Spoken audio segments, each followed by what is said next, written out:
सबके ऊपर राजा राम, पतित पावन श्री सीताराम। जय श्री राम, जय श्री राम, जय श्री राम, जय श्री राम। आप सभी भक्तों को, सभी श्रद्धालुओं को हिमांशु का सादर नमस्कार। मैं हिमांशु, आपका योग मुद्रा, मेडिटेशन टीचर और रेकी मास्टर स्वागत करता हूं आपके channel soul awakening with Himanshu.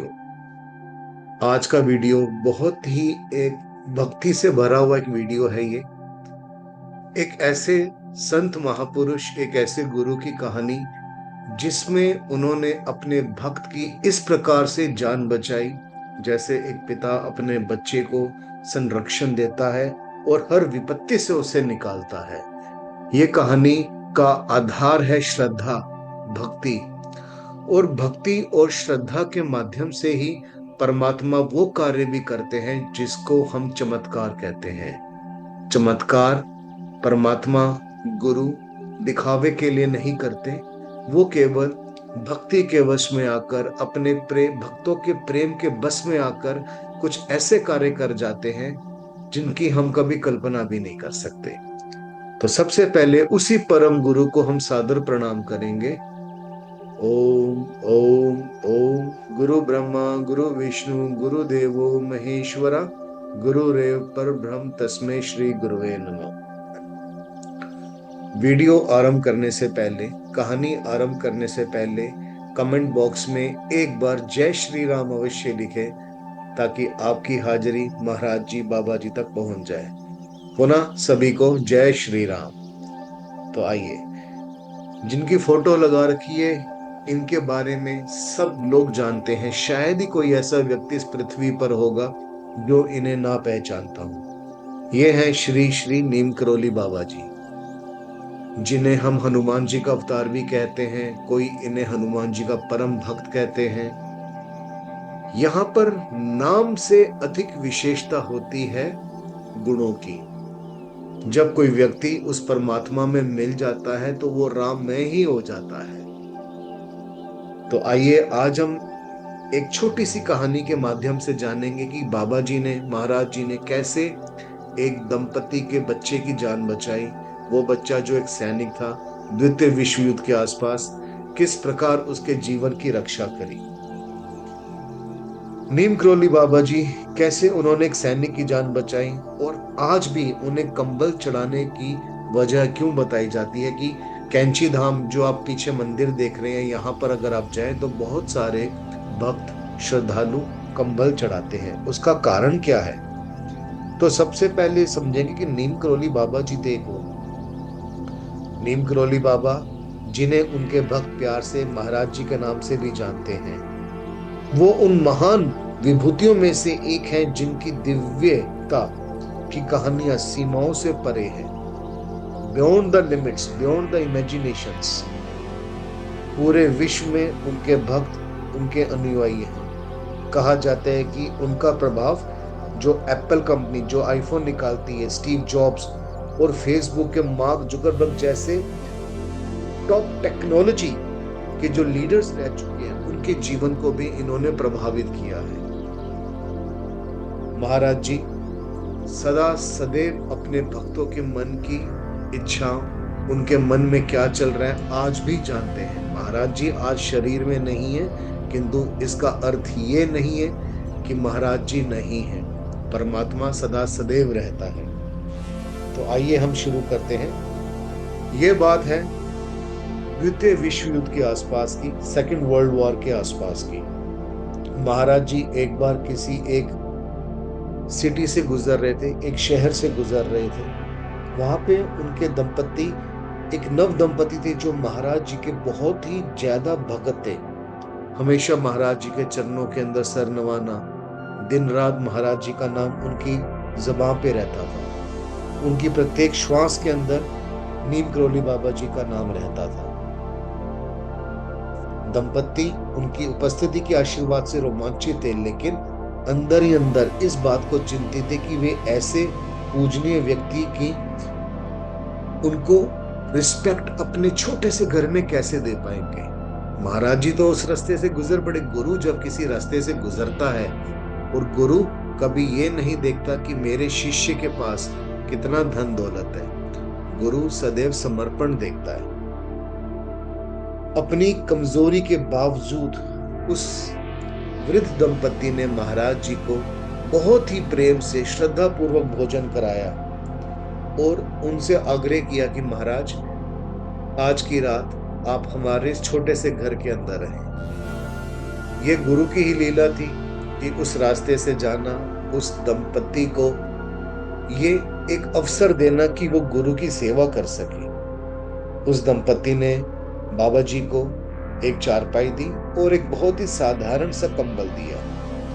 दंपति खुद उनके बगल में फर्श पर सोए।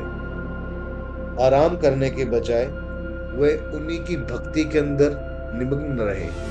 अगर गुरु साक्षात सशरीर किसी भक्त के घर आ जाए तो ये समझिए कि साक्षात परमात्मा उस घर के अंदर आ गया सशरीर।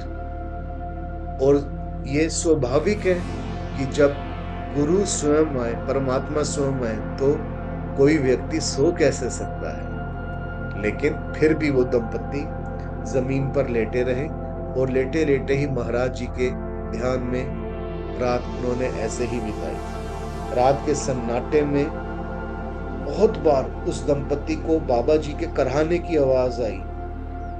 कई बार उनकी नींद खुली कि मानो कि वो दर्द से कराह रहे हो। फिर भी ऐसा लग रहा था कि किसी गहन सगाई में लिप्त हैं। वो उनकी समझ से परे था। इसके बावजूद वे अपने कंबल के नीचे रहे, मानो किसी अदृश्य शक्ति द्वारा सुरक्षित हो, जिसे नश्वर आंखें देख नहीं सकती। रात भर महाराज जी की कराहने की आवाजें, लेकिन गुरु की निद्रा में भंग ना डले, इसलिए उस दंपति ने कुछ नहीं पूछा। शायद गुरु की लीला समझ के वो राम राम राम करते ही निद्रा में सो गए। जब सुबह हुई तो बाबा ने एक रहस्यमय मुस्कान के साथ उनको अपना कंबल थमा दिया और एक सख्त किंतु सरल शब्दों में निर्देश दिया, इसे नदी में ले जाओ और इसे बहने दो। ध्यान रहे, इस कंबल को खोलना मत। जैसे ही नव दंपति ने, उस वृद्ध दंपति ने वो कंबल पकड़ा, इतना वजनी था वो कंबल कि उनके हाथ में ठीक से वो पकड़ भी नहीं पा रहे थे। आश्चर्यचकित हो गए वो कि कंबल का वजन इतना तो नहीं हो सकता। एक साधारण सा कंबल जो महाराज जी को दिया, इतना हैवी, इतना वजनदार कैसे हो सकता है। किंतु गुरु का आदेश सर आंखों पर। एक पास की बहती हुई नदी के अंदर उन्होंने बिना खोले इसको बहा दिया। वो नदी और कोई नहीं, गंगा नदी थी। और इसके बाद महाराज जी उस वृद्ध दंपति को आशीर्वाद देते हुए उस सिटी से, उस शहर से निकल गए, उस गांव से निकल गए। लगभग 1 महीने के बाद उस वृद्ध माता पिता का बेटा वापस आया, जो द्वितीय विश्व युद्ध के दौरान ब्रिटिश सेना में सेवारत था, घर लौटा। बाबा की यात्रा के समय वो व्यक्ति, वो सैनिक बर्मा जो म्यांमार है वहीं पे तैनात था और उसने एक युद्ध की भयावह घटना सुनाई। उसने बताया कि किस प्रकार वह दुश्मन की गोलियों से बचा, किस प्रकार दुश्मन की गोलियों से बचा।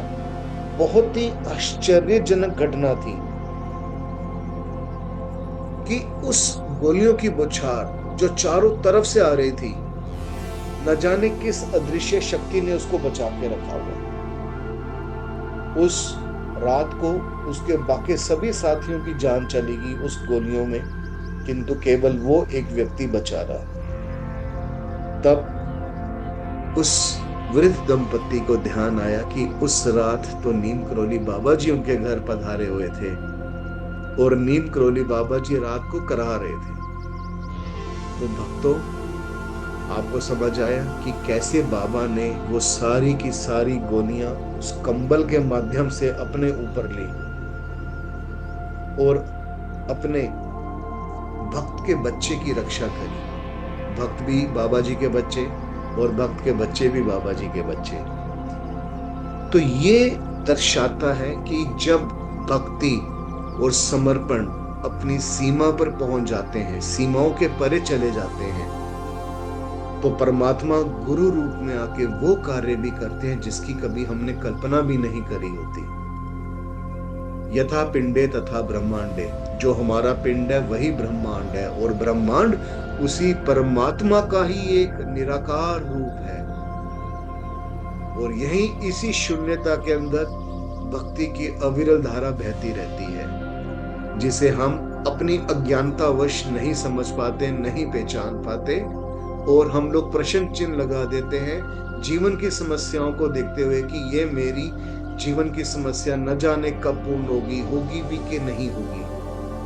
यदि आप भी बाबा के साथ हैं तो बाबा के ऊपर कंप्लीट सरेंडर करें। Complete surrender means complete surrender, और विश्वास मानिए कि बाबा आपके जीवन की हर समस्या को यूं सुलझा देंगे कि जैसे कभी वो थी ही नहीं। आशा करता हूं कि ये कहानी आपको पसंद आई होगी।